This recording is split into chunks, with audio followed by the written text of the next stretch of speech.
Shalom, saudaraku yang terkasih di dalam Tuhan, apa kabar Anda hari ini? Semoga anugerah Tuhan senantiasa menopang dan menyertai kehidupan kita. Di tengah-tengah situasi-situasi yang sangat tidak mudah dalam belakangan ini, kita tetap berharap dan bersandar kepada Tuhan sepenuhnya.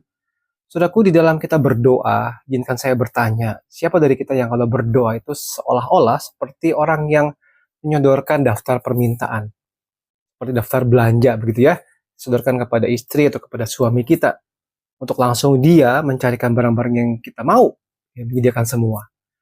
Tapi seringkali bukankah itu yang kita alami waktu kita berdoa kepada Tuhan? Kita seringkali sudah menyodorkan daftar yang Tuhan harus penuhi.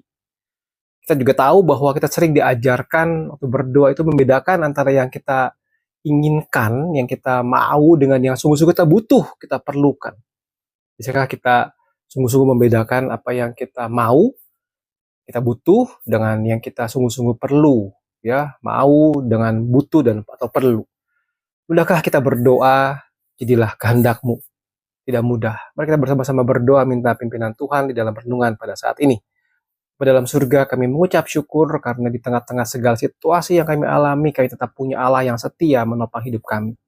Kami terus rindu belajar dari firman Tuhan, ajar kami bagaimana berdoa dengan benar. Dalam nama Tuhan Yesus Kristus, kami bersyukur dan kami berdoa. Amin. Saudaraku, bicara mengenai jadilah kehendak-Mu adalah sambungan daripada minggu yang lalu, datanglah kerajaan. Jadilah kehendak-Mu di bumi seperti di surga. Mari kita sama-sama renungkan, apa itu kehendak Allah? Di dalam memahami firman Tuhan, kita melihat ada dua kehendak Allah sebetulnya. Yang pertama adalah kehendak Allah yang dekretif atau tersembunyi. Adalah apa yang telah Allah tetapkan sejak kekal. Tidak bisa diubah. Kita tidak selalu tahu, misalnya kapan Yesus datang kembali, siapa yang akan selamat atau tidak dalam selamat.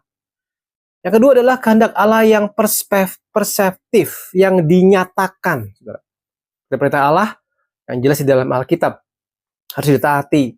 Kita tahu misalnya mengasihi sesama, tidak mencuri, mengampuni dan sebagainya. Jadi ada dua kehendak Allah yang bisa kita pahami di dalam pengertian firman Tuhan.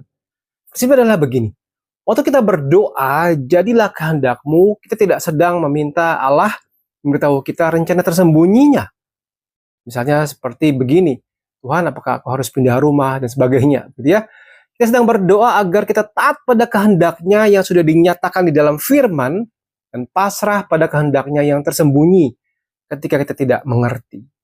Jadi ada pemahaman kita harus pasrah kepada Tuhan apa yang kita tidak bisa mungkin mengerti. Di bumi seperti di surga adalah sebuah standar yang paling tinggi, saudara. Di surga, kehendak Allah dilakukan tanpa perlawanan, tanpa kelambatan, tanpa setengah hati. Malaikat orang-orang kudus memuji dia dengan sukacita penuh di surga. Tapi di bumi masih ada perlawanan, masih ada dosa kita, kelemahan daging, godaan iblis. Sehingga doa ini sesungguhnya berkata, Tuhan jadikanlah ketaatanku ini di bumi seperti ketaatan malaikat di surga. Tanpa mengeluh, tanpa menunda, tanpa setengah-setengah. Misalnya begini saudara ya, anak menghampiri ayahnya, kemudian baik ayah, ya setelah dia disuruh sesuatu, tapi sambil dia mengomel, wajahnya cemberut. Ya. Itu bukan ketaatan yang penuh dengan sukacita. Saudara, kita bandingkan dengan ketaatan Yesus taman Getsemani, teladan yang sempurna. Dia berkata, bukan kehendakku, tapi kehendak-Mu yang jadi. Lukas 22 ayat 42. Firman Tuhan begini, ya Bapakku, jika Engkau mau, ambillah cawan ini daripadaku, tapi bukanlah kehendakku, melainkan kehendak-Mu lah yang terjadi. Bukan kepasrahan yang fatalis, tapi satu penyerahan yang penuh dengan kepercayaan. Saudara, kita memahami kehendak Allah, bagaimana kita menyinkronkannya dengan kedaulatan Allah, saudara. Allah berdaulat penuh. Tidak ada yang terjadi di luar kendalinya. Roma 8 ayat 28. Kita tahu sekarang, Allah turut bekerja dalam segala sesuatu untuk mendatangkan kebaikan bagi mereka yang mengasihi Dia. Bagi mereka yang terpanggil sesuai dengan rencana Allah. Allah turut bekerja di dalam segala sesuatu. Tetapi, ingat baik-baik, Allah tidak menciptakan dosa. Yakobus 1 ayat 13. Apabila seseorang dicobai, janganlah ia berkata, pencobaan datang dari Allah. Allah tidak dapat dicobai oleh yang jahat dan ia sendiri tidak mencobai siapapun. Saudara, jadi doa jadilah kehendak-Mu bukanlah doa untuk mengubah kedaulatan Allah, tapi doa untuk menyelaraskan hati kita dengan kedaulatannya. Terutama saat kita mengalami penderitaan. Saudara, seorang Kristen bisa saja kehilangan pekerjaan. Dia bisa berdoa begini, Tuhan, ini tidak adil bagi saya. Kenapa saya yang kena? Atau kita berdoa begini, Tuhan, aku tidak mengerti rencanamu, tetapi aku percaya kehendakmu baik. Aku pasrah, aku berserah, tuntun aku. Inilah sikap doa, jadilah kehendak. Saudara bicara soal jadilah kehendakmu, mencari kehendak Allah, misalnya saya berikan contoh saat kita mengambil pekerjaan, misalnya, kita bukan mencari pekerjaan itu dengan cari suara ajaib dari surga. Apa nih kira-kira ya? Perusahaan mana yang sudah Tuhan takdirkan buat saya? Tidak, saudara. Sebaliknya, kita gunakan kehendak yang sudah bisa kita hitung, kita cari tahu. Misalnya begini, pastikan pekerjaan itu pekerjaan yang jujur, bukan pekerjaan korupsi. Ya. Pekerjaan itu bisa memberikan kita waktu tetap buat beribadah di hari Minggu, dan memungkinkan kita mengasihi sesama di tempat pekerjaan. Gunakan hikmat dan talenta yang Tuhan beri kepada kita. Contoh yang lain misalnya begini, saat kita mengambil keputusan besar, anak-anak muda ingin menikah, pindah kota, dan sebagainya. Carilah kebijaksanaan dari Alkitab, saudara. Nasihat dari jemaat-jemaat yang dewasa rohani atau hamba Tuhan, dan pertimbangan akal sehat. Percayalah bahwa kehendak rahasia Allah akan digenapi melalui proses tanggung jawab kita sebagai manusia dalam memikirkan dan merencanakan. Yang lain lagi misalnya begini, saat mengalami penderitaan, pahamilah bahwa secara rahasia Allah mengizinkannya terjadi untuk kebaikan kita. Namun, tidak berarti Allah menyuruhmu berdosa. Kita tetap harus melawan dosa, berusaha tetap menolong orang lain dalam situasi yang sedang kita alami. Jadi alih-alih mencari tanda mistis, mari kita belajar hidup menurut hukum Allah. Mengandalkan hikmat dan menyerahkan hasil akhir kepada kedaulatan Allah. Dalam pemahaman teologi, kita memahami bahwa memahami kehendak Allah bukan soal membuka peta takdir, tapi proses mentaati perintahnya yang jelas saat mengambil keputusan dengan hikmat. Saudara, kita mungkin berkata begini, bagaimana langkah-langkah praktisnya? Izinkan saya bersama-sama dengan saudara sekalian bergumul bersama dan mencari tahu bagaimana langkah-langkah praktisnya. Yang pertama begini, saudara. Mulai dari kehendak, yang pasti perintah dari Alkitab. Dalam sesuatu, tanyakan begini, apakah keputusan ini melanggar firman Allah? Misalnya jujurkah, mengampunikah, tidak cabul, dan sebagainya. Jika iya, melanggar perintah Allah, jelas itu bukan kehendak Allah. Contohnya misalnya, bolehkah saya menikah dengan seorang yang non-Kristen? Alkitab jelas melarang di dalam 2 Korintus 6 ayat 14. Kalau begitu, stop, hentikan di sini. Itu jelas-jelas bukan. Dan yang kedua, begini. Kita gunakan akal sehat dan karunia hikmat. Allah memberikan akal sehat, pengalaman, dan mengevaluasi konsekuensi logis dari keputusanmu apa. Misalnya contoh begini, saudara. Memilih jurusan kuliah mana? Pikirkan begini, apa yang sesuai dengan talenta saya? Ya, bakat saya. Misalnya matematika atau seni misalnya. Dan bagaimana peluang kerja 5 tahun ke depan misalnya. Itu bagian daripada hikmat. Jadi gunakan akal sehat dan karunia hikmat. Dan yang ketiga contoh begini. Kita minta nasihat jemaat atau orang-orang bijak. Ya. Kita minta nasihat komunitas kita. Ya. Orang-orang yang percaya, yang dewasa secara rohani. Contoh misalnya begini. Kita mau pindah kota atau pekerjaan. Tanyakan kepada pasangan hidup kita pastinya. Bagaimana menurutmu?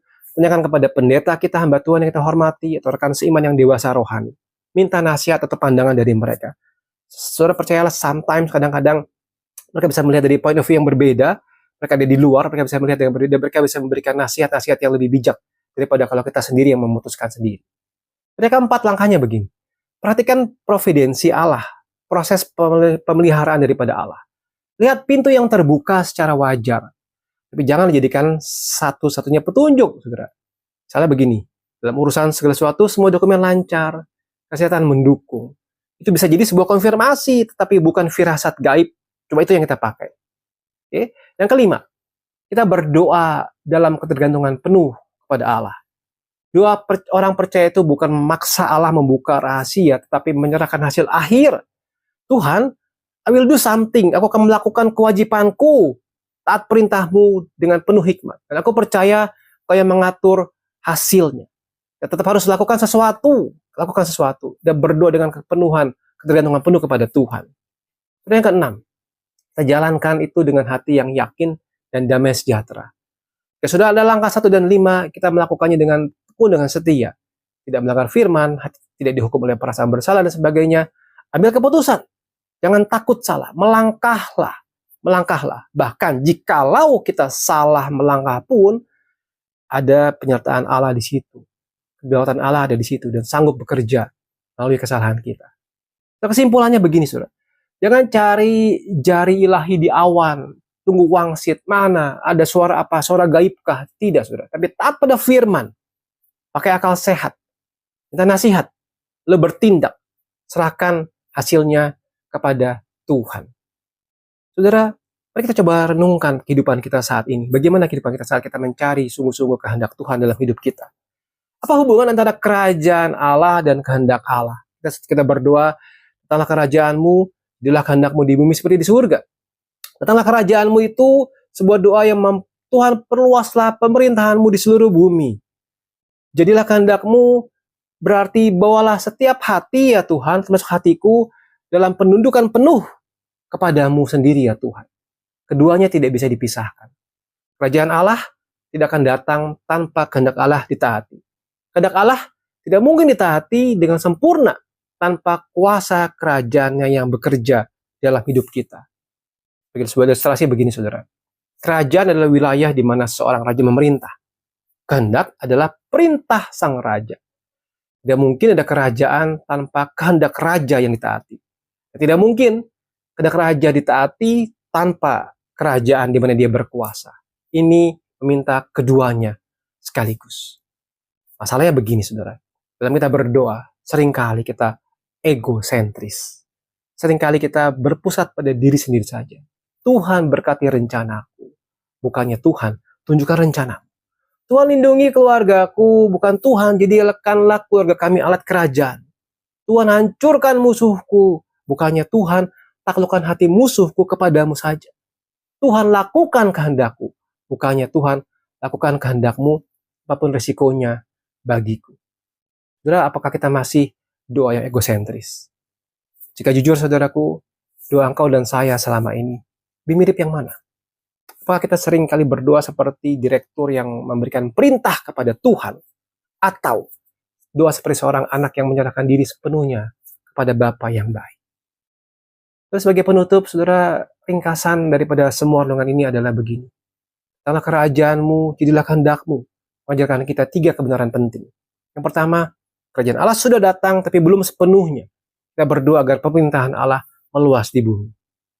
Yang kedua, kehendak Allah adalah standar surgawi yang kita rindukan di bumi dan di hidup kita. Kita berdoa untuk taat dan pasrah. Yang ketiga, yang terakhir, doa ini menggeser pusat hidup kita dari kerajaan diri, kehendak diri, menjadi kerajaan Allah dan kehendak Allah. Ini adalah sebuah pertobatan yang terus-menerus. Saudaraku, alih-alih kita berdoa seperti menyodorkan daftar belanja permintaan kepada Tuhan untuk dipenuhi, mari kita berdoa seperti menyodorkan kertas kosong yang kita tanda tangani dengan kata-kata, saya bersedia menerima semua kehendak-Mu. Mari kita berdoa. Ya Tuhan, tidak mudah bagi kami menjalani bagian doa ini untuk berkata, sungguh-sungguh jadilah kehendak-Mu di bumi seperti di surga. Tolong kami ya Tuhan, mampukan kami taat kepada firman, menggumuli setiap kehidupan kami, melakukan bagian kami, dan menyerahkan akhirnya kepada Tuhan dan berkata, jadilah kehendak-Mu di bumi seperti di surga.